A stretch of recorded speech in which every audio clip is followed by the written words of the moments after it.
Dipersilakan. Oke, baik Pak. Assalamualaikum Pak Jundo. Waalaikumsalam Pak Pandoyo. Gimana Pak kondisinya Pak? Sudah.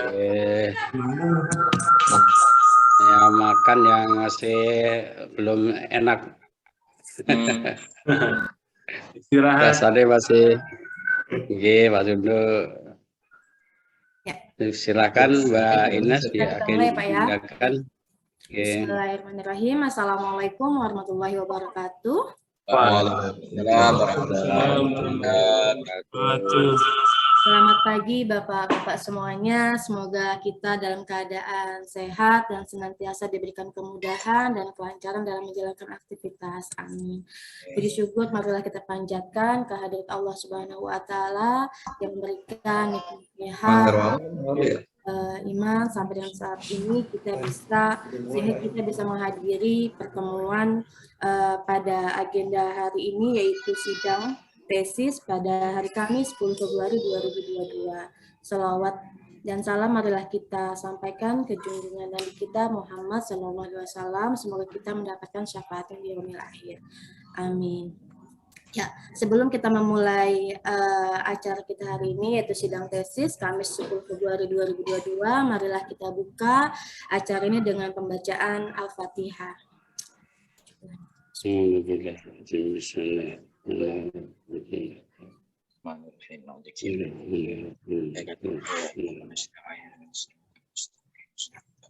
Oke, sebelum kita memulai, untuk pada peserta pertama yaitu Pak Diding Junaidi, marilah saya kasih kesempatan untuk memberikan motivasi dan pengarahan kepada Bapak Dr. Anus Pandoyo SMM selaku Ketua Penguji. Dan selamat datang juga kepada Bapak Dr. Jundo Harimurti STMSI selaku dosen penguji ahli hari ini. Terima kasih. Silakan Bapak Dr. Anus Pandoyo untuk memberikan arahan dan masukannya Bapak kepada para peserta. Terima kasih Ibu Ines, saudara-saudaraku yang kami hormati, yang hadir di dalam virtual ini, wabil khusus Pak Jundo, Pak Diding, Pak Andi, Pak Iwan, dan lainnya belum muncul, Pak Fahmi sendiri, dan semuanya mudah-mudahan dalam keadaan sehat walafiat. Dan dalam tesis ini sebenarnya kan hasil karya Anda masing-masing, dan ya saya yakin dengan yakinnya Anda bisa menjelaskan apa-apa yang Anda tulis dalam naskah tesis ini. Dan perlu kami sampaikan, pertama Anda dikasih waktu presentasi paling lama 7 menit. Pertama adalah judul, yang kedua latar belakang penelitiannya, rumusan dan tujuan penelitian saja. Yang dua adalah langsung teori-teori yang Anda bangun sama model risetnya sama hipotesis. Bab 3, penelitiannya apa, kuantitatif atau kualitatif, populasinya berapa, dan seterusnya. Bab 4, hasil penelitian. Dan bab 5, simpulan saja, saran tidak perlu disampaikan. Itu yang perlu kami sampaikan. Pertama, dalam sidang tesis ini menurut jadwal Bapak Diding. Bapak Diding sudah siap Mbak Ines? Ya Allah, sudah siap, Pak Diding dipersilahkan duluan untuk mengawali sidang hari ini dan mohon maaf tertunda, harusnya hari Selasa, ternyata tertunda untuk hari Kamis ini. Semuanya tidak ada yang terlambat, semuanya adalah untuk kebaikan kita semuanya. Pak Jundo juga sudah siap menyampaikan pertanyaan-pertanyaan yang kaitan dengan naskah tesis Anda, dan mudah-mudahan semuanya nanti berjalan dengan baik. Sebelum lohur sudah selesai semuanya. Saya persilakan Pak Diding. Ya, terima kasih. Yang saya hormati Ketua Penguji Bapak Dr. Pandoyo SMMM, dan penguji ahli yang saya hormati Bapak Dr. Sundarmurti SP MSI. Perkenankan saya untuk mempresentasikan tesis saya untuk hari ini. Mbak Ines bisa bantu tampilkan nggak ngerti nih caranya. Oh ya Pak, baik Pak. Ya, Sebentar Pak. ini Pak Diding selama itu tukang nyuruh tapi giliran mau praktek nggak bisa gitu ya. Saya selamat Pak Diding sudah sampai final ya Pak Diding ya. Nih Pak Diding harus semangatin terus nih. Bisa Mbak Ines? Pak Didin sudah kirim ya ini ya Pak? Sebentar. Udah ke itu, ke membaca apa itu? Mbak Nur Ya, oke. atau Mbak Ika? Mbak Nur benar. Ini ya, tampil nggak? Belum Pak, belum. Belum Mbak. Belum ya? Sebentar ya, saya coba cek. Gimana caranya ya? Ini saya coba.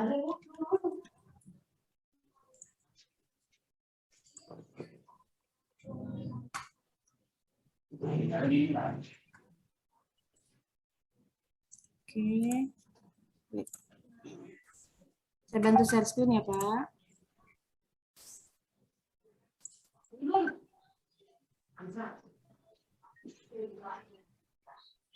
Oke, Pak Diding sudah tampil. Tampil ya Pak ya.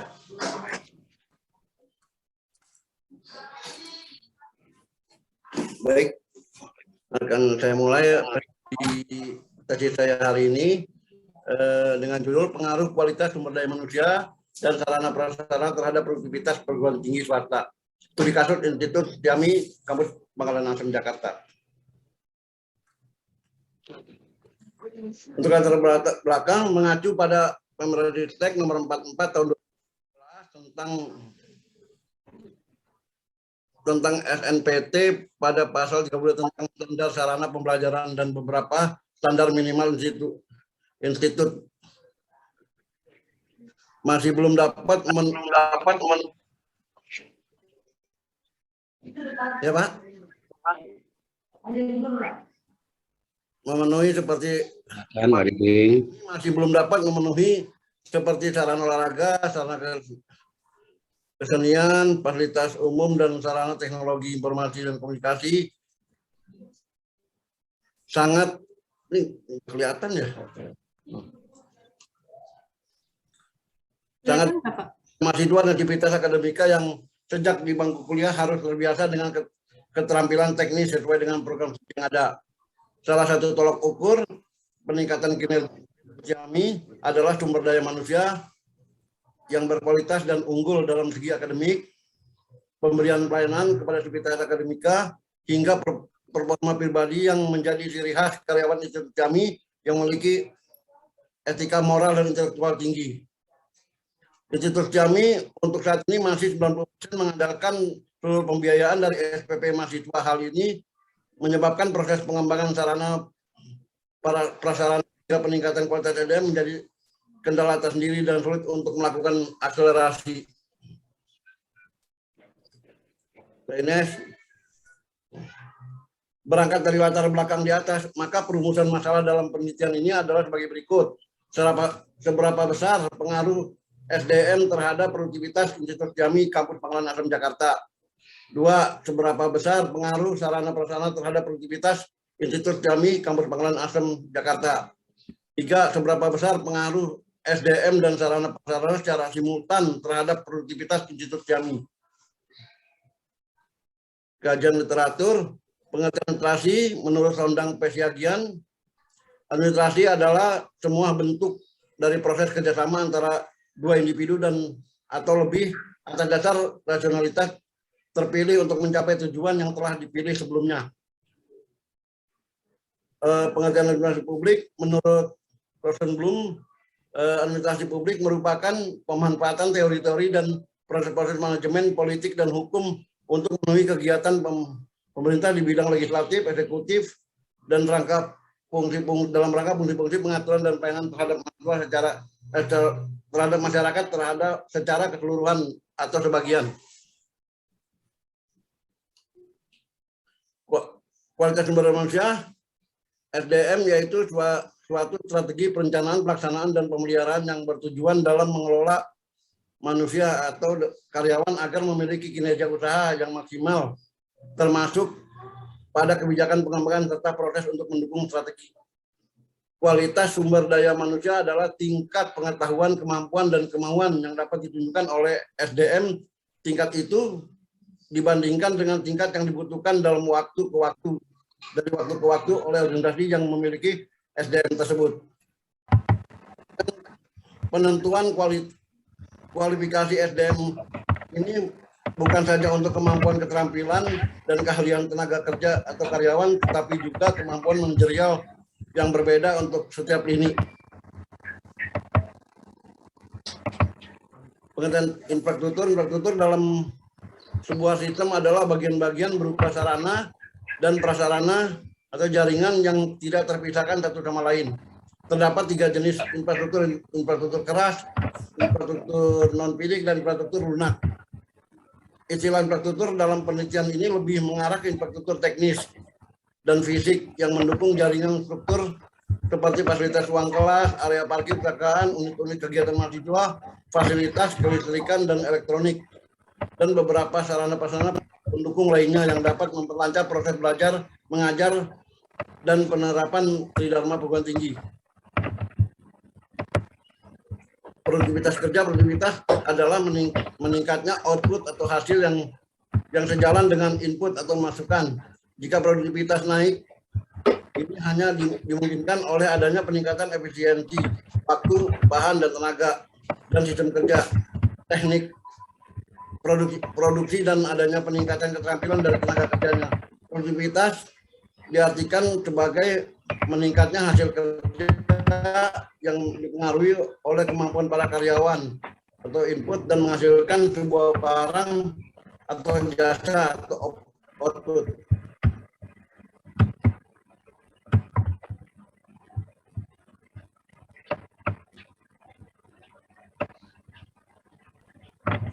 Atau X1, penetrasi, peran operasional dan peran strategi, dan infrastruktur X2, infrastruktur keras, infrastruktur non-fisik, dan infrastruktur lunak. Untuk variabel terikatnya ya produktivitas atau variabel Y, kualitas kerja, kuantitas kerja, dan ketepatan waktu. Pendekatan penelitian yang digunakan dalam penelitian ini adalah pendekatan kuantitatif dengan analisis data primer menggunakan SPSS versi 25. Populasi dalam penelitian ini berjumlah 189 orang, yaitu seluruh pegawai STIAMI kampus Pangkalan Asem tahun akademik 2021 tahun 2021. Sampel jumlah populasi tersebut di atas peneliti mengambil 20% atau 38 responden sebagai sampel dengan mempertimbangkan jumlah keterwakilan dari kalangan dosen dan karyawan. Purposive sampling. Teknik analisis data, regresi linear sederhana X1 terhadap Y. Hasil uji koefisien korelasi atau dari variabel kualitas SDM atau X1 memiliki hubungan yang kuat dengan produktivitas perguruan tinggi. Hal ini dapat dilihat dari nilai R yang sebesar 0,673. Untuk koefisien determinasi pengaruh kualitas SDM terhadap produktivitas perguruan tinggi sebesar 0,454 atau 45,4%. Teknik analisis data, regresi linear sederhana X2 terhadap Y, koefisien korelasinya hasil uji koefisien korelasi atau dari variabel sarana prasarana memiliki hubungan yang kuat dengan produktivitas perguruan tinggi. Hal ini dapat dilihat dari nilai R yaitu sebesar 0,683. Koefisien determinasinya pengaruh sarana prasarana terhadap produktivitas perguruan tinggi sebesar 0,466 atau 46,6%. Pengaruh kualitas SDM dan sarana prasarana terhadap produktivitas perguruan tinggi, yaitu koefisien korelasi, hasil uji koefisien korelasi atau dari variabel SDM atau X1 dan sarana prasarana X2 memiliki hubungan yang kuat dengan produktivitas perguruan tinggi. Hal itu dapat dilihat dari nilai R, yaitu sebesar 0,711, sedangkan koefisien determinasi pengaruh kualitas SDM dan sarana prasarana terhadap produktivitas perguruan tinggi sebesar 0,506 atau 50,6%.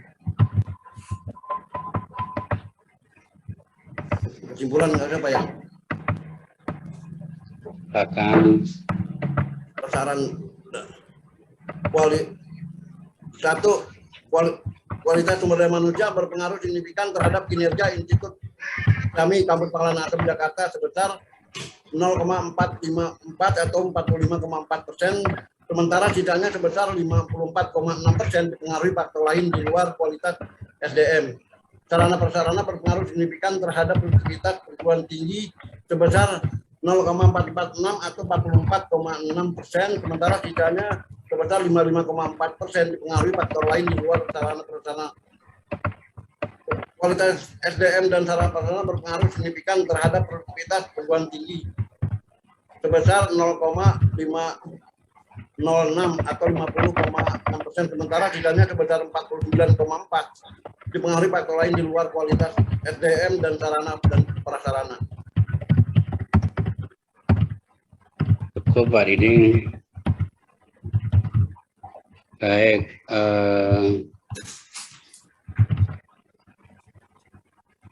bisa Demikian presentasi saya untuk hari ini. Mohon untuk arahan dan koreksi-koreksinya agar lebih sempurna tesis yang saya tutup ini. Terima kasih. Assalamualaikum warahmatullahi wabarakatuh. Waalaikumsalam warahmatullahi wabarakatuh. Pak Diding, siapkan kertas sama ini. Mungkin ada pertanyaan yang akan disampaikan oleh Bapak Dr. Jundo Harimurti. Saya persilakan Pak Jundo. Baik, terima kasih kepada Ketua Penguji Bapak Dr. Pandoyo. Pak Diding,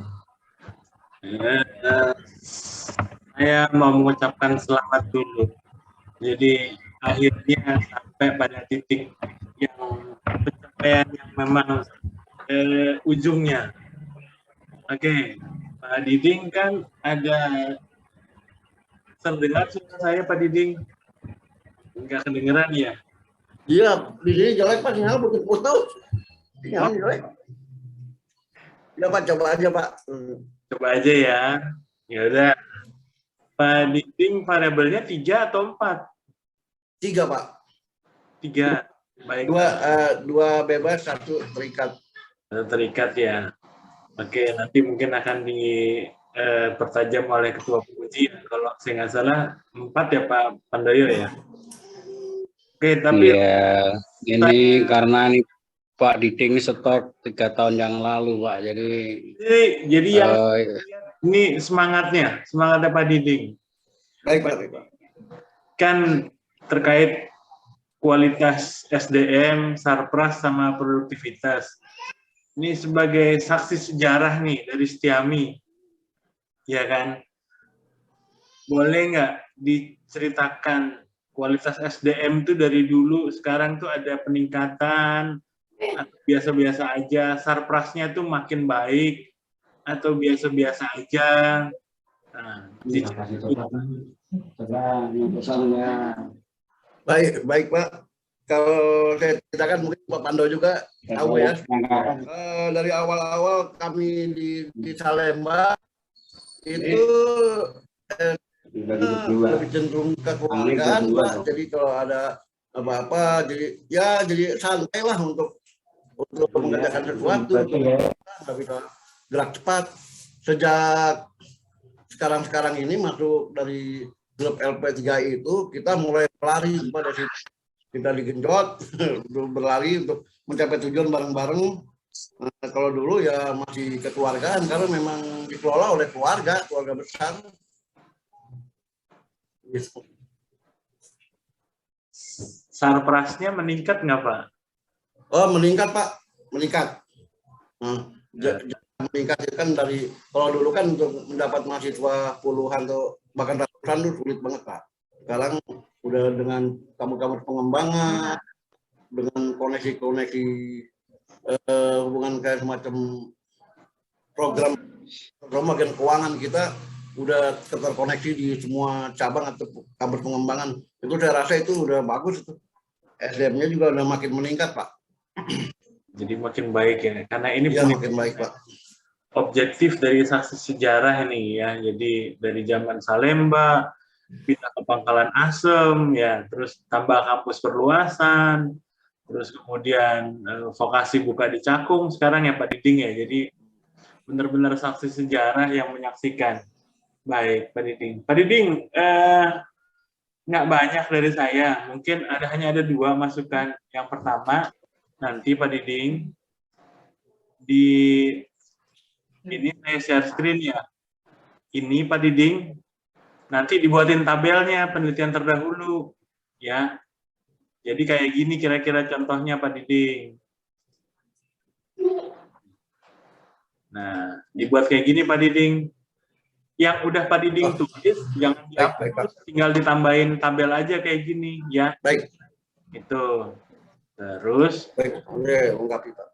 Nanti yang kedua, masukan yang terakhir, hanya 2 masukan dari saya Pak Diding, karena punya Pak Diding ini udah bagus. Yang kedua, ini Pak Diding nanti sambil ngopi-ngopi ya, dilihatin lagi nih, sambil ngopi, makan singkong. Ini nih, kan namanya masih nama lengkap. Nah, nama-nama itu cukup nama belakang aja. Jadi kayak ini, Sondang P. Siagian, cukup Siagian. Jadi kayak gini nih, ini udah bener nih Pak Diding, Ulbert gitu ya. Ya, baik Pak. Nah, nih tadi masih ada. Nah, ini Malayu Hasibuan, cukup Hasibuannya aja. Ya, ini cukup terinya aja Pak Diding. Jadi cukup nama belakangnya aja. Dari saya 2 itu saja Pak Diding masukannya. Di tabel penelitian terdahulu sama pengutipan nama hanya nama belakang saja. Terima kasih Pak atas masukannya dan arahan. Ya, sementara saya cukupkan dulu Pak Ketua Penguji. Saya kembalikan kepada Bapak Ketua Penguji. Terima kasih Pak Dr. Sungguh Harimurti. Pak Diding sudah dicatat apa yang disampaikan tadi, Pak Diding. Udah Pak. Tolong Pak Diding selain itu perpustakaannya tolong diupdate ya, jangan di bawah 2010. Tolong diperbaiki gitu. Karena ini ada naskah tesis yang disempurnakan yang dipertahankan di sidang tesis hari ini harus diusahakan tidak ada yang cacat, artinya harus mendekati sempurna gitu. Jadi Pak Diding, saya tidak sia-sia ngantar Pak Diding hampir setiap ketemu saya ingatkan gitu. Maksud tidak ada kata lain biar selesai saja sebenarnya. Pak Diding ini adalah orang yang jadi pionirnya Setiame sejak 98 bareng saya ya Pak Diding ya. Sampai Pak Anto, Pak Diding dan kawan-kawan yang lain termasuk Pak Sabatukirno itu kalau salah itu Pak siapa yang di LSP, Pak Budi sama Samsudin gitu ya dulu. Inilah orang-orang pionirnya Setiame. Jadi tahu persis kualitas SDM itu seperti apa. Pada waktu kita hijrah ke Pangkalan Asem, Pak Diding, mahasiswa kita nggak lebih 100 ya Pak Diding ya. Masih ruko, masih toko elektronik, kita bersih-bersih. Ya Pak Diding inilah orangnya, ini bukan saya, ini Pak Diding yang pengabdiannya luar biasa di Setiame ini. Dan sampai menyelesaikan S1-nya, S2.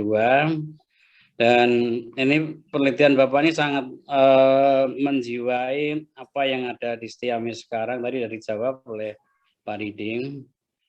Saya ada satu pertanyaan Pak Diding. Kalau Pak Diding tadi mengatakan penelitiannya itu kan ada 3 variabel Pak Diding ya. Ya Pak Diding ya. 3 atau 4? Ya Pak, ya Pak. 3 Pak. 3. 2 terikat Pak. Jadi kalau hasilnya seperti ini Pak Diding ya, hasil seperti ini, andai kata Pak Diding sebagai Warik 2, apa yang akan Bapak lakukan Pak? Akan Kan ini, siapa tahu besok Pak Diding jadi Warik 2 kan nggak tahu. untuk SDM-nya saya akan merekrut ya tenaga-tenaga yang SDM-SDM yang berkompeten di bidangnya dan membangun sistem yang baik Pak, menunjang semua kegiatan di kampus kita ini Pak. Untuk SDM-nya, terus kaitannya yang 2 variabel lainnya apa Pak yang Bapak lakukan Pak? Pak, enggak kedengaran. Tadi kan dari aspek SDM-nya, sekarang dari kan aspek apa? Aspek sarananya, dari aspek produktivitas tambahkan Pak, mungkin dikasih pelatihan-pelatihan untuk SDM yang sudah direkrut oleh kita untuk meningkatkan kemampuan mereka, dan untuk sarana prasarananya akan kita lengkapi atau sempurnakan seperti parkir yang kurang luas untuk kegiatan mahasiswa, sarana prasarananya itu akan kita tingkatkan atau kita disempurnakan lagi Pak. Oke Pak, kalau dalam situasi pandemi Pak, hampir 2 tahun ini, Bapak sebagai, kalau diangkat sebagai Warik 2, kebijakan apa yang Bapak lakukan nih? Yang jelas Bapak latihan jadi pemikir Warik 2. Karena kita juga ini bareng-bareng, bukan kita aja yang masalah akan sulit mencari mahasiswa seperti dulu jumlahnya ya Pak ya. Kita akan lakukan efisien dengan pengurangan mungkin tunjangan-tunjangan yang kurang pas lah Pak gitu Pak. Ya, baik. Pak Diding, kalau Bapak mau tahu, kalau mau Bapak hitung efisiensi Pak, bahwa penggunaan anggaran di ini cukup mendekati angka 1, apa yang Bapak lakukan Pak?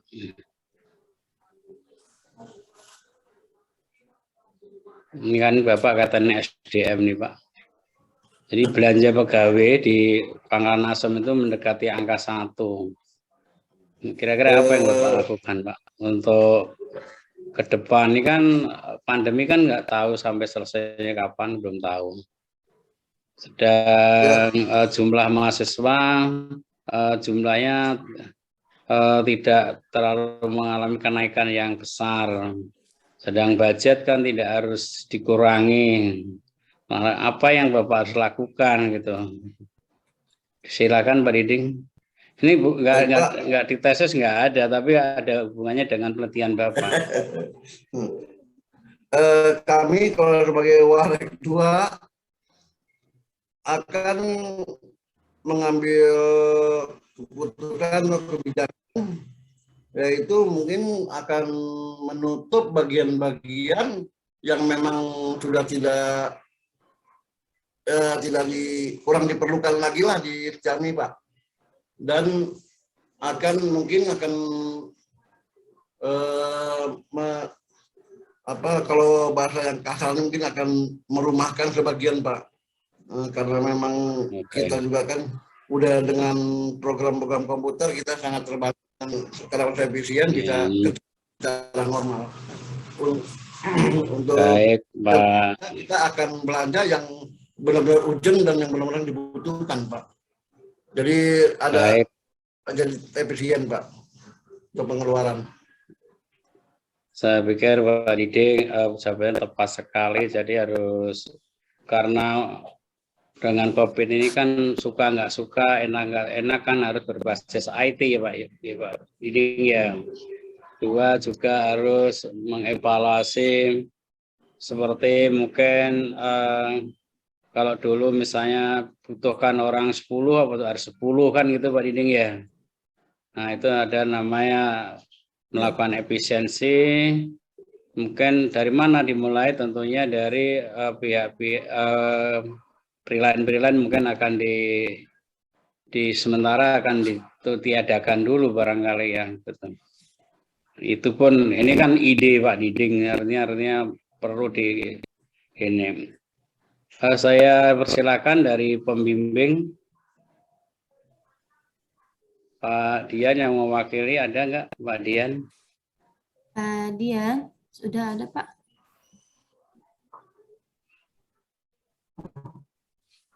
Pak Dian? Ada Mbak Ines? Ada Pak, sudah bergabung kok.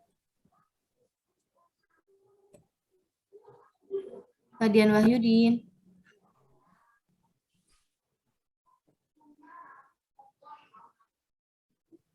Sebentar saya coba telepon ya Pak. Ya.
Gimana Mbak Ines? Belum diangkat Pak teleponnya. Baik, kita putuskan saja Oh ya, baik. sidang untuk Bapak Diding Junaidi kita akhiri. Saya persilakan Pak Diding menutup presentasinya. Silakan Pak Diding. Baik.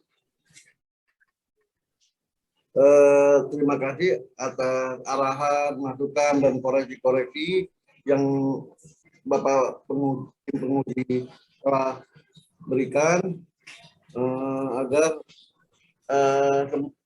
semakin sempurna atau semakin baik cita saya yang saya susun ini. Terima kasih. Assalamualaikum warahmatullahi wabarakatuh. Waalaikumsalam warahmatullahi wabarakatuh. Pak Dian Wahyudinnya baru sampai nih Pak. Saya persilakan untuk berikutnya Bu Ines. Baik, untuk peserta selanjutnya yaitu Bapak Slamet Andi Hartono. Pak Andi sudah siap Pak? Bismillah, insya Allah siap. Mau Saya share persilakan screen atau mau Pak kami bantu Pak? Slamet Andi Coba Hartono. kita skip dulu ya. Oke, baik Pak. Siap, insya Allah Pak. Silakan Pak.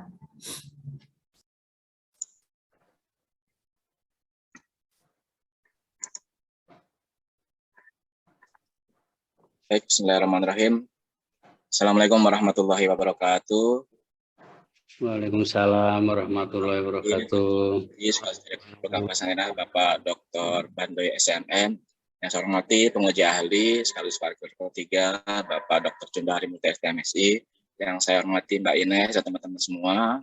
Alhamdulillah, izinkan pada hari ini saya memaparkan presentasi penelitian saya yang berjudul Analisis Implementasi Kebijakan Permendikbud Nomor 44 Tahun 2015 tentang Standar Nasional Pendidikan Tinggi atau SNPT dalam hal penjaminan mutu standar dosen dan tenaga pendidikan studi kasus pada Institut Setiani Jakarta.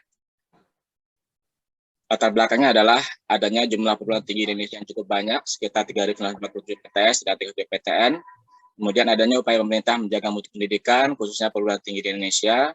Kemudian adanya klasterisasi berdasarkan mutu pendidikan Indonesia 2019, yaitu kinerja masukan 40% dan kinerja luar 60%. Kemudian jumlah perguruan tinggi di Jakarta sebetulnya 196 perguruan tinggi, yang ini merupakan jumlah yang cukup besar dan kita harus mampu bersaing dengan perguruan tinggi yang lain. Identifikasi masalah, yang pertama, kita waktu itu belum memiliki pedoman mutu internal perguruan tinggi yang baku, yang dapat diterapkan di perguruan tinggi kita. Kemudian belum semua karyawan memahami atau mengetahui tentang SNPT ini. Kemudian belum semua karyawan mengetahui tentang pentingnya SNPT. Kemudian belum atau kurangnya sosialisasi tentang pentingnya standar perguruan tinggi, dan juga kurangnya sosialisasi tentang pentingnya penjamin mutu internal, belum terpilihnya standar dosen dan tenaga pendidikan secara keseluruhan, dan masih adanya pelayanan belum optimal. 8. Kurangnya kesadaran karyawan terhadap pentingnya pelaksanaan SNPT. 9. Kurangnya kesadaran karyawan terhadap pentingnya penjamin mutu internal. 10. Rendahnya komitmen karyawan terhadap pelaksanaan penjamin mutu internal. Dan 11. Kurangnya jumlah tenaga kesehatan penjamin mutu internal dalam pelaksanaan penjamin mutu internal. Fokus penelitian saya adalah pada pembahasan implementasi kebijakan Permendikbud nomor 44 tahun 2015 tentang SNPT dalam hal penjamin mutu, standar dosen dan tenaga pendidikan pada Institut Istiami Jakarta. Dari penelitian, yang pertama, bagaimana implementasi kebijakan Permendikbud nomor 44 tahun 2015 tentang standar nasional pendidikan tinggi SNPT dalam hal penjamin mutu, standar dosen dan tenaga pendidikan pada Institut Istiami Jakarta. Kedua, hambatan apa yang dialami dalam implementasi pendidikan kebijakan Permendikbud nomor 4 tahun 2015 tentang standar nasional pendidikan tinggi SNPT dalam hal penjaminan mutu, standar dosen dan tenaga pendidikan pada Institut Istiami Jakarta. Yang ketiga, bagaimana upaya mengatasi hambatan dalam implementasi kebijakan Permendikbud nomor 44 tahun 2015 tentang standar nasional pendidikan tinggi SNPT dalam hal penjaminan mutu, standar dosen dan tenaga pendidikan pada Institut Istiami Jakarta. Tujuannya, pertama, untuk menganalisis mengevaluasi implementasi kebijakan Permendikbud nomor 44 tentang SNPT dalam penjaminan mutu, standar dosen dan pendidikan Institut Istiami Jakarta. Yang kedua, untuk menganalisis dan mengevaluasi hambatan dialami dalam implementasi kebijakan Permendikbud nomor 4 tahun 2015 tentang SNPT dalam hal penjaminan mutu dosen Indonesia di Jakarta, Istiami Jakarta. Ketiga, untuk menganalisis dan mengevaluasi upaya mengatasi hambatan dalam implementasi kebijakan Permendikbud nomor 44 tahun 2015 tentang SNPT dalam hal penjaminan mutu, standar dosen dan tenaga pendidikan pada Istiami Jakarta. Manfaat, kajian literatur, penelitian implementasi menurut Jones dalam Mulyadi adalah proses mewujudkan program hingga memberikan hasil. Sedangkan menurut Donovan Meter dan Van Horn dalam Mulyadi adalah tindakan yang dilakukan setelah suatu kebijakan ditetapkan. Dan Grindel dalam Mulyadi menyatakan bahwa implementasi merupakan proses umum dalam tindakan administratif yang dapat diteliti pada tingkat tertentu. Dari beberapa konten di atas disimpulkan bahwa implementasi adalah tindakan yang dilakukan atas suatu program atau kebijakan tertentu yang telah dibuat. Penelitian kebijakan, menurut All Jones, kebijakan adalah untuk transgresi dalam program-program dan keputusan-keputusan. Sedangkan menurut Kaplan dalam Bruce Lee, yaitu kebijakan adalah suatu program pencapaian tujuan, nilai-nilai, dan praktek-praktek yang terarah. Dari penelitian di atas disimpulkan bahwa kebijakan adalah program atau keputusan yang memiliki nilai dan tujuan tertentu. Pengertian implementasi kebijakan menurut Edward T. adalah tahap pembuatan kebijakan antara pembentukan kebijakan dan konsekuensi-konsekuensi bagi masyarakat yang mengaruhinya. Sedangkan menurut Van Meter dan Van Horn adalah merupakan tindakan dilakukan oleh pemerintah dan swasta, individu maupun kelompok yang dimaksudkan untuk mencapai tujuan. Sedangkan menurut Nugroho, implementasi kebijakan adalah cara agar sebuah kebijakan dapat mencapai tujuannya. Dari beberapa dapat di atas, maka disebutkan bahwa implementasi kebijakan adalah tindakan atau pelaksanaan atas suatu kebijakan untuk mencapai tujuan tertentu. Saya juga mengutip beberapa penelitian dahulu yang dilakukan oleh Sulaiman Wibowo tentang konsep dan kebijakan SNPT di Fakultas di UGM, ya. Kemudian juga ada Fitrah dan Nusantara Hendra, penjamin mutu internal di perguruan tinggi. Kemudian ada Suprapto SNPT di kampus Universitas Mataram. Kemudian ada lagi penelitian di pendidikan tinggi di Turki, kemudian pendidikan luar negeri juga di Saudi, Higher Education. Karena pemikiran implementasi ini tentang SNPT memiliki beberapa identifikasi. Yang pertama adalah menilik tentang standar dan sasaran kebijakan, ukuran dan tujuan kebijakan menurut Van Horn Meter. Kemudian dari sumber dayanya. Kemudian ketiga, karakteristik organisasi pelaksana. Yang keempat, komunikasi antar organisasi. Yang kelima, sikap para pelaksana. Dan keenam, lingkungan sosial, ekonomi, dan politik. Model miternya seperti ini. Berdasarkan kebijakan di Istiami, saya melihat dari standar kebijakan, dari lingkungan, dari sumber dayanya, dari karakteristik pelaksana, dari komunikasi antar pelaksana, sikap pelaksana, dan lingkungan sosial, ekonomi, dan politik.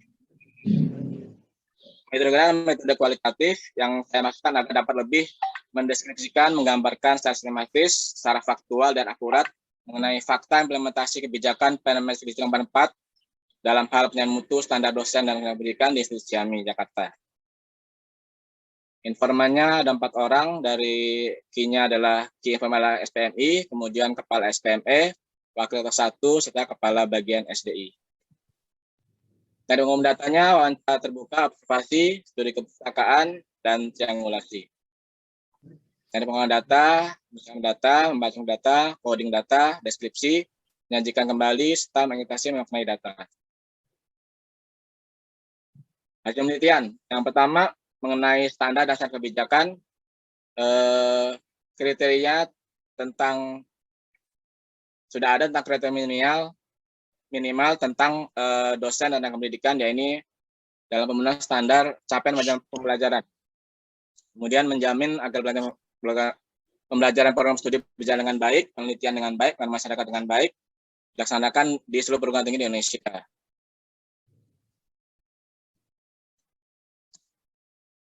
Sumber daya dosen. Pembenahan sumber daya dosen masih dibutuhkan di beberapa program studi dalam rangka pengembangan SDI-nya. Kemudian menurut Informan 2, kita memiliki 294 dosen ber-IDN. Kemudian dari Informan 3 sudah memadai dalam konteks kecukupan kuantitas. Kemudian dari SDI-nya kita punya 297 dosen ber-IDN dan kualifikasinya 1:35 rasio dosennya. Untuk sumber daya tenaga pendidikan, ini jumlahnya sudah terfasilitasi menurut Informan 1.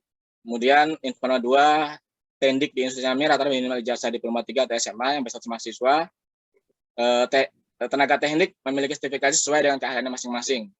Kemudian tenaga pendidikan kita sudah cukup baik, nomor 3. Kemudian Informan 4 juga sama dari SDI, bahwa kita masih memiliki tenaga pendidikan yang SMA dan status mahasiswa. Pembahasan yang pertama, terhadap variabel standar pendidikan, sumber daya karakteristik pelaksana, sikap pelaksana, dan ini terlaksanakan dengan baik. Standar telah cukup detail dengan baik. Kemudian dalam hal pelaksanaan, telah cukup baik melaksanakan penjaminan mutu standar dosen dan tenaga pendidikan. Institusi kami telah memiliki satuan penjaminan mutu, baik satuan penjaminan mutu internal atau SPMI, maupun satuan penjaminan mutu eksternal atau SPME. Dalam hal tolak implementasi, telah dilaksanakan. Institusi kami telah memiliki SN Dikti berisi 12 standar. Kemudian dalam sumber daya dosen, memiliki rasio kecukupan dosen yang cukup memadai, yaitu 1:35. Dalam hal sumber tenaga pendidikan, memiliki tenaga pendidikan yang cukup memadai, pustakawan, laboran, penata humas, dan literasi teknisi yang berjumlah 60 orang. Tenaga pendidikan yang memiliki kompetensi antara lain 1 orang laboran dan 3 orang teknisi. Untuk sumber daya finansial, memiliki sumber daya yang cukup, mencukupi bagi terlaksananya tridharma perguruan tinggi, yaitu pengajaran, penelitian, dan pengabdian kepada masyarakat. Hambatan-hambatannya adalah yang pertama hambatan internal, yang pertama kurangnya komitmen dari pelaksana, kemudian proses perekrutan dosen yang panjang, ketiga belum adanya pelatihan tenaga pendidikan, dan yang masih terbatas, 5 karakteristik sumber daya manusia, 6 sumber daya sarana pelaksana belum mampu merespons tenaga dosen dan tenaga pendidikan. Hambatan eksternal, kontinuitas dalam pelaksanaan implementasi, selain itu kecil tenaga pendidikan yang belum diperhatikan oleh pemerintah, relatif cepatnya beban dibuat oleh pemerintah sehingga mengalami kesulitan dalam pemenuhannya. Upaya mengatasi hambatan implementasi kebijakan, yang pertama internal, kita wajib patuh dengan peraturan yang ditetapkan oleh pemerintah, sudah selalu berkoordinasi dengan pimpinan antara Kaprodi, Dekan, Wakil Dekan, dan juga pimpinan terkait standar minimal yang ada. 3, selalu berkoordinasi dan komunikasi kepada pihak terkait. 4, berkomitmen serius dalam pelaksanaan rekrutan berdasarkan peraturan yang diberikan oleh kampus. 5, mengadakan pelatihan-pelatihan baik untuk dosen maupun tenaga pendidikan. 6, melakukan sosialisasi baik rutin maupun berkala tentang pentingnya pemenuhan syarat bagi dosen dan tenaga kependidikan. Hambatan eksternal, menjalankan aturan main yang berlaku, aktif dalam kegiatan atau forum-forum LLDP dan serkan sejawat, mengusulkan agar tenaga pendidikan juga punya hak sama seperti dosen, mengikuti berita terkini terutama berkaitan dengan standar penjaminan mutu dan peningkatan kompetensi dosen dan tenaga pendidikan agar dapat terlaras dalam menjalankan fungsi perguruan tinggi sesuai SNPT.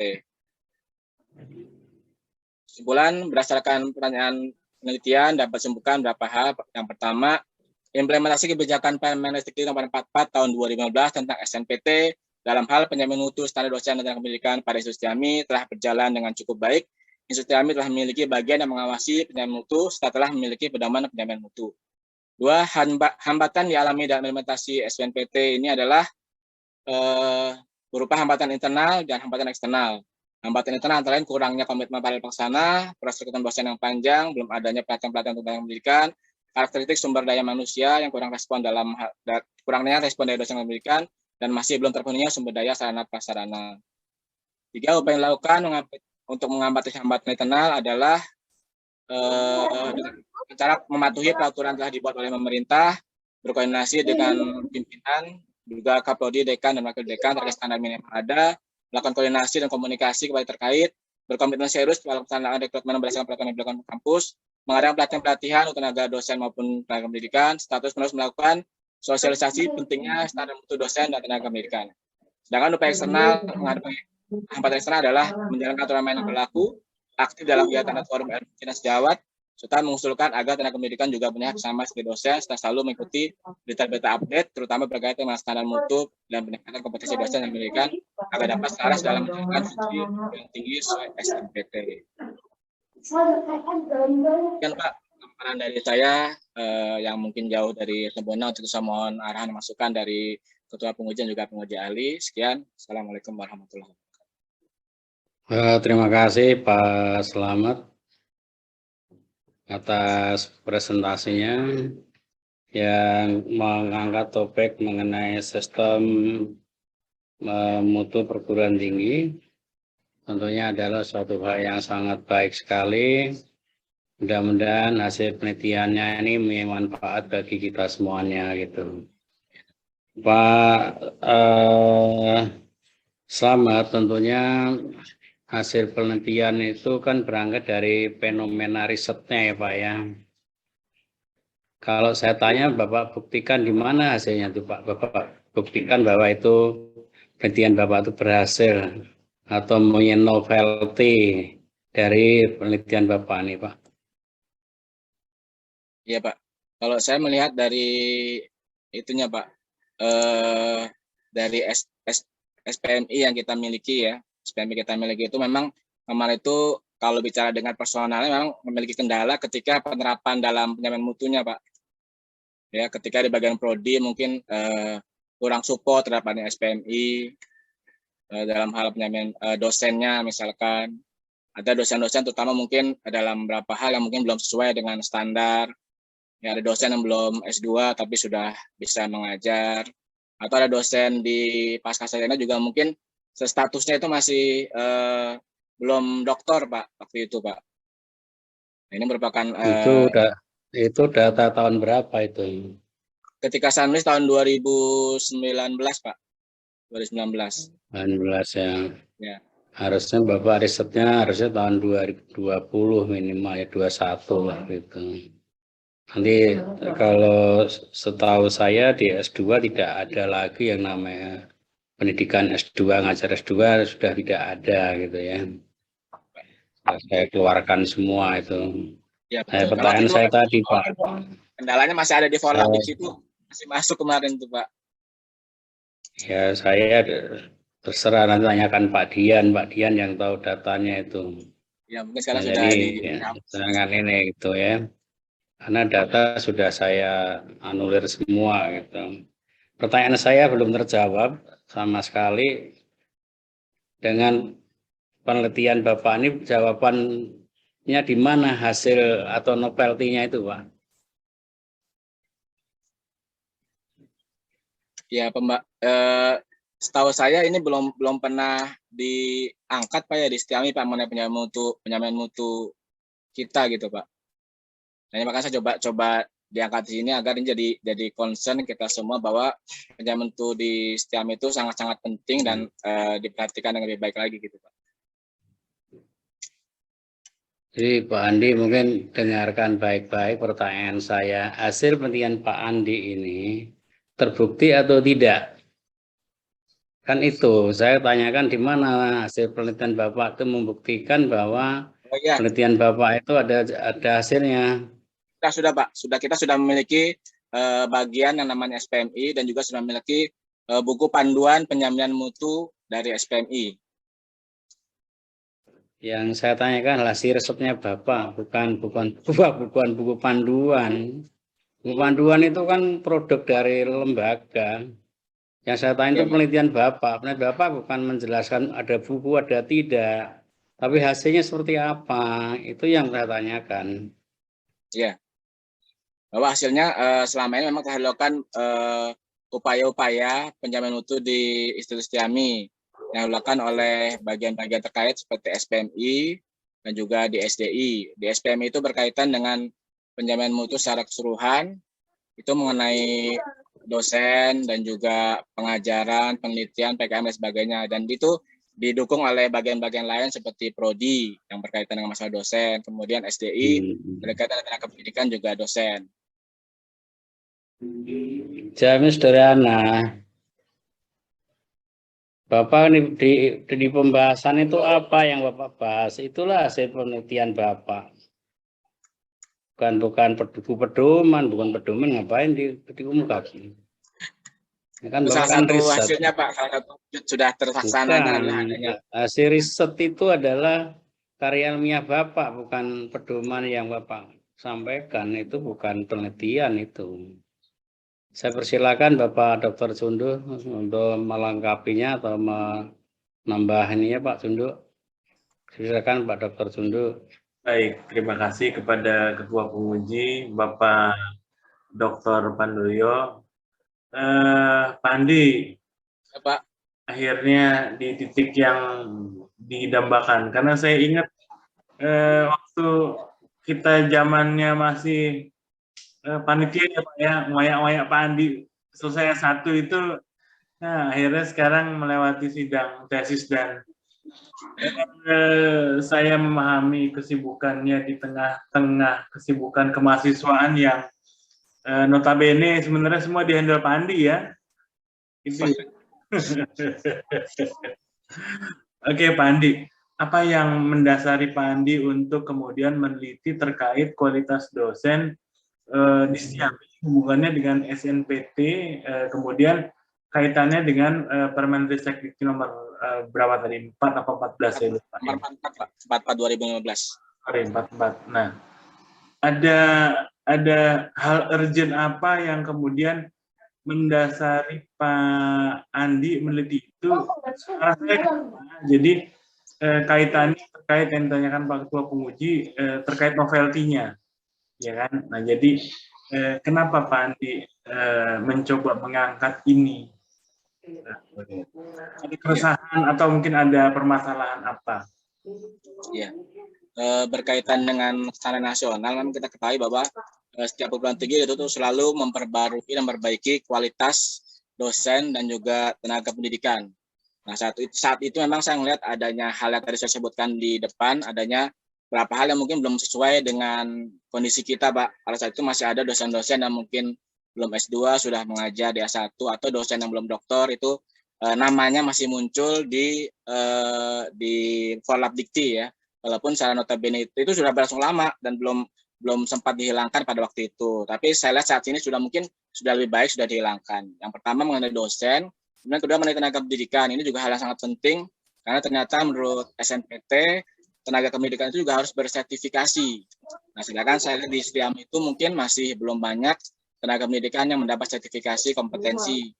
Kalau data kemarin 2020 4 orang yang tersertifikasi, Pak. Ini mungkin kedepannya juga jadi tenaga kependidikan kita.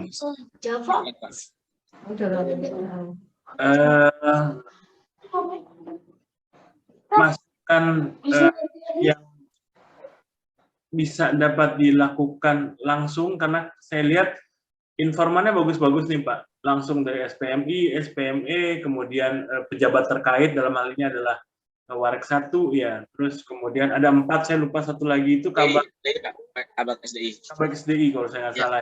Nah, jadi kan idealnya pada saat kita selesai menulis sebuah karya ilmiah, baik itu skripsi, tesis, ataupun disertasi, ataupun penulisan-penulisan artikel lainnya, diharapkan dapat memberi masukan praktis yang dapat diimplementasikan oleh tempat atau lokasi di mana peneliti mengambil penelitian. Nah, saran praktis yang dapat diberikan oleh Pak Andi selaku peneliti dalam hal ini terhadap itu, ya, khususnya kepada bidang 1 ada SPMI, ada SPME, kemudian nanti baru turunannya ke S2, ke SDI ya, baru ke prodi. Tapi terkait ke apa namanya user intinya, di mana ada bidang 1, ada SPMI, SPME, mungkin apa menurut Pak Andi yang dapat implementatif ya, yang langsung ya Pak Andi? Ya, kalau boleh saran sebenarnya saya sih inginnya agar SPMI diperkuat Pak, karena selama ini terus terang posisi SPMI kita atau SPMI kita masih relatif kurang kuat karena statusnya kan masih di bawah wakil rektor gitu. Sedangkan idealnya itu harusnya di bawah rektor langsung atau dia berdiri sebagai sebuah direktorat sehingga powernya itu lebih kuat dan bisa memberikan pressure kepada bagian terkait untuk memperbaiki kualitas penjaminan mutunya di dalam. Kemudian kedua berkaitan dengan tenaga pendidikan Pak, kita juga melihat masih kurangnya tenaga pendidik kita mendapat training ataupun pelatihan-pelatihan. Ya mungkin saat ini memang kondisinya sedang tidak memungkinkan, tapi paling tidak untuk pemenuhan kompetensi tenaga pendidikan itu saya rasa perlu diperkuat sehingga tenaga pendidikan yang ada di Institut Ciamai itu betul-betul memiliki kompetensi yang layak untuk menjadi tenaga pendidikan sesuai dengan SBNPT Permendikbud nomor 44/2015. Jadi memang harus ada upaya-upaya untuk meningkatkan dosen dan tenaga pendidikan. Kalau dosen saya lihat sudah sering melakukan pelatihan-pelatihan maupun training-training seperti pekerti dan lain sebagainya. Tenaga pendidikan saya lihat semenjak tahun 2019 itu relatif agak kurang Pak, terutama untuk mungkin kompetensi ya, sertifikat kompetensi mungkin saya kurang tahu apakah sekarang masih dijalankan atau tidak. Memang kalau menurut saya memang kompetensi tenaga pendidikan itu baiknya ditambah lagi sehingga lebih dari 4 orang. Mungkin sekarang udah lebih orang kali sekarang Pak ya. Baik, jadi apa namanya awalnya itu kan SPMI, SPME itu berada di bawah rektorat ya, kemarin pemindahannya kemarin. Cuman nah ini masukannya bagus nih, jadi kita sampaikan ke Pak Rektor nanti ya. Karena yang begitu kepemimpinan yang sekarang SPMI, SPME justru ditarik di bawah bidang 1 ya. Nah, tapi memang ada wacana dari beliau untuk penguatan akan dikeluarkan lagi. Jadi sama kayak LPPM. Jadi berdiri di luar bidang-bidang terkait, apakah itu bidang 1, bidang 2, atau bidang 3. Nah ini nanti masukannya akan kita sampaikan ke ke pihak pengguna ya. Nah, itu jadi dalam hal ini adalah rektorat. Itu Pak Andi. Kemudian Pak Andi, mungkin masukan dari saya sedikit saja, karena tadi kan benar juga masukan dari ketua penguji ya, jadi timeline-nya nanti disebutkan. Jadi waktu biar mungkin boleh disebutkan di latar belakang atau di pembahasan juga.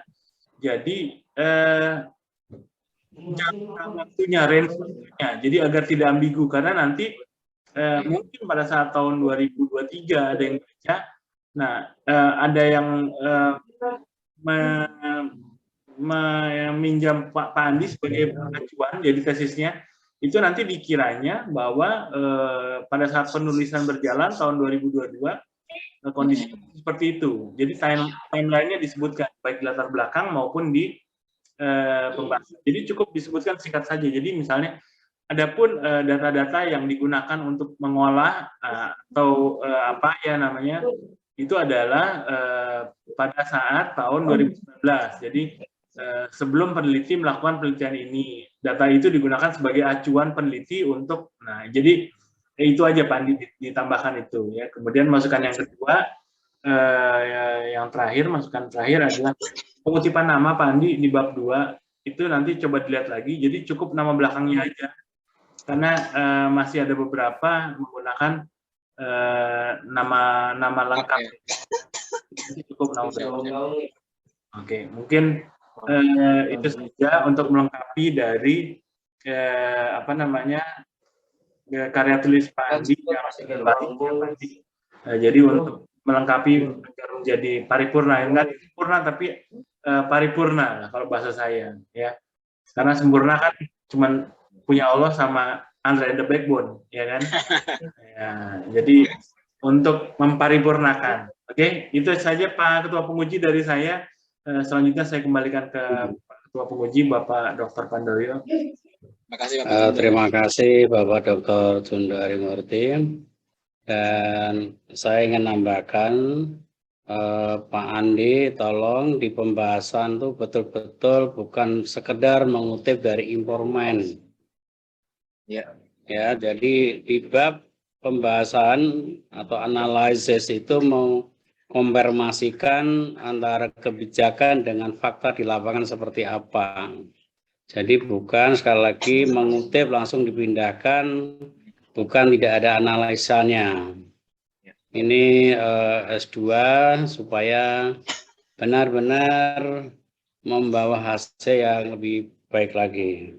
Baik, Pak. Karena hasil pembahasan ini sangat penting. Jadi justru penelitian kualitatif itu tidak mudah. Harus menguasai aturan dan kebijakannya dibanding dikonfirmasi. Apa yang di lapangan itulah analisisnya.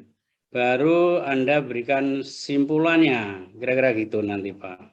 Jadi kalau orang audit itu membandingkan antara kriteria dengan fakta lapangan, baru hasilnya seperti apa gitu. Terus begitu, bukan. Jadi yang namanya informan itu sebagai pembanding. Jadi nanti diolah lagi dengan kajian teorinya, dengan kebijakan, dengan lain-lainnya gitu. Terus saran tentunya harus dipertimbangkan, saran praktisnya seperti apa yang ditemukan itu dalam riset itu benar-benar bisa mewarnai hasil risetnya Pak Andi itu memberikan manfaat baik akademik maupun non-akademiknya gitu. Ini saran saya, nanti akan saya sampaikan, karena di pembahasan itu masih perlu ditingkatkan lagi, supaya benar-benar mengeksplor implementasinya itu seperti apa. Ini kan tahun 2015 itu kan sudah sangat-sangat banyak dilakukan ya, tentunya bukan baru setahun 2 tahun kira-kira gitu. Jadi benar-benar merupakan fenomena yang baik, atau kalau dalam riset itu novelty-nya apa, keterbaruan dalam penelitian itu dibanding tadi dari mana tadi, dari UGM, dari Turki, dari Arab Saudi tadi, apa keterbaruan penelitian Pak Andi itu. Saya kira itu, saya persilakan Pak Dian yang membantu dalam bimbingan ini, meskipun namanya Pak Ahmad Hidayat, saya persilakan. Baik, terima kasih kepada Bapak Ketua Penguji, Bapak Dr. Andes Pandoyo SM, dan Bapak Penguji Ahli, Bapak Dr. Jundo Harimurti. Mungkin sedikit dari saya, saran dari saya juga nanti Mas Andi terkait data-data terbaru bisa kita masukkan dalam pembahasan. Jadi seperti apa, memang hasil untuk yang sekarangnya ini adalah memang sudah banyak perubahan. Jadi dari apa hasil penelitian dengan apa yang sekarang ini bisa terbukti bahwasanya memang sudah ada perbaikan. Mungkin itu nanti yang bisa jadi masukan agar ketika orang membaca tesisnya Pak Andi, oh ternyata memang ada perbaikan ketika dari mulai penelitian dengan hasil penelitian yang memang sudah disidangkan seperti ini, temuannya seperti apa. Gitu Pak Andi. Mungkin itu saja dari saya, Bapak Ketua Penguji, Bapak Dr. Andes Pandoyo. Terima kasih Bapak Dian yang telah membantu Pak Andi. Saya persilakan Pak Andi untuk menutup presentasinya, dipersilakan. Baik, Alhamdulillah. Terima kasih atas kesempatan diberikan kepada saya untuk memaparkan hasil penelitian saya. Sekali lagi, segala saran masukan dari Ketua Penguji dan juga penguji ahli serta pembimbing akan menjadi masukan berharga dan akan segera dilakukan revisi perbaikan. Sekali lagi terima kasih. Lebih kurang mohon maaf. Assalamualaikum warahmatullahi wabarakatuh. Waalaikumsalam. Assalamualaikum warahmatullahi wabarakatuh. Saya kembalikan kepada Ibu Sekretaris. Baik, Pak. Yang ketiga siapa, Bu Sekretaris? Yang ketiga yaitu Bapak Iwan Hermawan. Pak Iwan Hermawan sudah siap? Silakan Saudara Iwan Hermawan. Oke, Mbak Nes sudah tolong Mbak. Oke.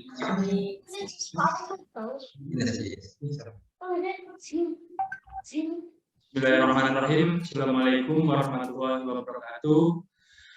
Waalaikumsalam warahmatullahi wabarakatuh.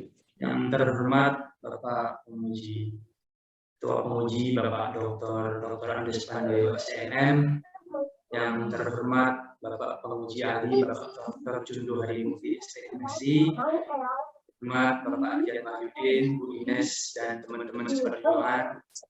Izinkan kami hari ini mempresentasikan mengenai judul tesis saya tentang evaluasi strategi pengembangan SDM aparatur melalui pendekatan learning organisasi studi kasus balai latihan kerja pengembangan industri Pasar Rebo Jakarta Timur.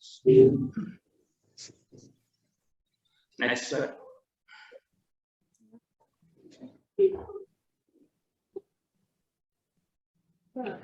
Ini jawaban Dalam, Pak.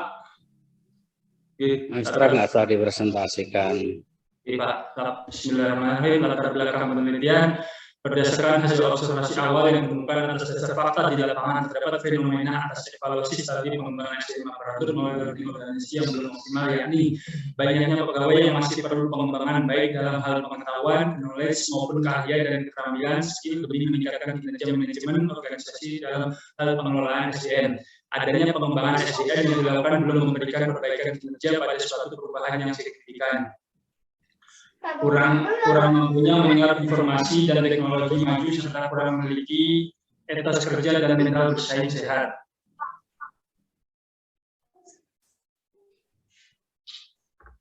Masih sulitnya mengubah secara mendasar sumber daya manusia dengan mengubah potensi yang rendah menjadi sumber daya manusia yang berkualitas tinggi. Rendahnya organisasi yang tidak melakukan pengembangan SDM ke arah tugas pokok organisasi yang belum dapat mengubah para pegawai lebih berdaya guna, kreatif, dan inovatif. Masih adanya strategi pengembangan yang digunakan kurang tepat sasaran, kurangnya budaya belajar sebagai penghalang untuk belajar. Hal ini penting agar tercipta sebuah lingkungan di mana individu dapat berbagi pembelajaran, sehingga lebih banyak orang dapat memperoleh manfaat dari pengetahuan dari individu jadi budaya.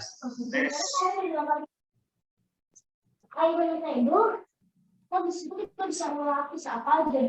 Pertanyaan penelitian, bagaimana evaluasi strategi pengembangan SDM aparatur melalui learning organisasi di Balai Latihan Kerja Pengembangan Industri Pasar Rebo Jakarta Timur? Faktor apa saja yang menjadi hambatan pada evaluasi strategi pengembangan SDM aparatur melalui learning organisasi di Balai Latihan Kerja Pengembangan Industri Pasar Rebo Jakarta Timur? Bagaimana solusi dalam mengatasi hambatan pada evaluasi pengembangan SDM aparatur melalui learning organisasi di Balai Latihan Kerja Pengembangan Industri Pasar Rebo Jakarta Timur? Next, Mbak. Tujuan penelitian yang pertama untuk menganalisa evaluasi strategi pengembangan SDM aparatur melalui learning organisasi di Balai Latihan Kerja Pengembangan Industri Pasar Rebo Jakarta Timur. Untuk menganalisa faktor yang menjadi hambatan pada evaluasi strategi pengembangan SDM aparatur melalui learning organisasi di Balai Latihan Kerja Pengembangan Industri Pasar Rebo Jakarta Timur. Untuk menganalisa solusi dalam mengatasi pada evaluasi strategi pengembangan SDM aparatur melalui learning organisasi di Balai Latihan Kerja Pengembangan Industri Pasar Rebo Jakarta Timur. Next. Kajian pustaka menurut pengembangan SDM menurut Werther, David Kolb, dan Gary Dessler Priyansa. Pengembangan sumber daya manusia dapat dipahami sebagai penyiapan individu karyawan untuk memikul tanggung jawab yang berbeda atau lebih tinggi di dalam organisasi. Menurut Parmono dalam Haryanti tahun 2016, learning organisasi merupakan upaya menjadi sebuah organisasi pembelajaran, bukanlah hal yang mustahil. Upaya pembentukan organisasi pembelajaran ini harus memperhatikan faktor-faktor budaya, strategi, struktur, dan lingkungan organisasi yang bersangkutan. Model konseptualnya, Pak, evaluasi strategi pengembangan SDM melalui pendekatan organisasi, yaitu ada pendidikan, pembinaan, rekrutmen, perubahan sistem, kemampuan intelektual, dan pelatihan. Next. Metode penelitian, pendekatan menggunakan pendekatan kualitatif dan naturalistik. Jenis penelitiannya, penelitian deskriptif bertujuan mendeskripsikan atau menjelaskan suatu hal seperti apa adanya. Fokus penelitian, evaluasi strategi pengembangan SDM aparatur melalui learning organisasi di Balai Latihan Kerja Pengembangan Industri Pasar Rebo Jakarta Timur. Informasinya, Kepala Balai Latihan Kerja Pengembangan Industri Pasar Rebo Jakarta Timur, pejabat fungsional administrator Balai Latihan Kerja Pengembangan Industri Pasar Rebo Jakarta Timur, pejabat fungsional